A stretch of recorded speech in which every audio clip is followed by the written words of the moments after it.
So, when thinking about your intangible value, there are four key areas to focus on. There are four things that make up intangible value. We call them the four C's.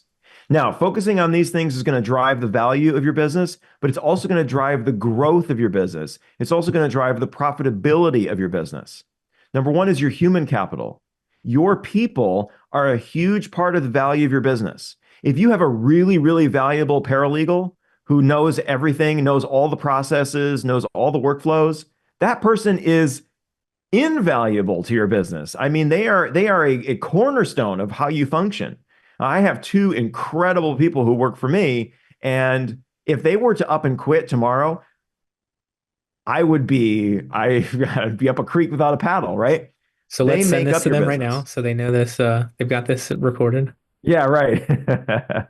Now, how can we drive the value of your human capital forward?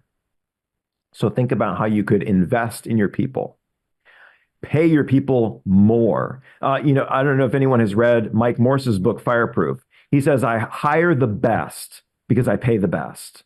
It's worth something to pay top dollar for top people.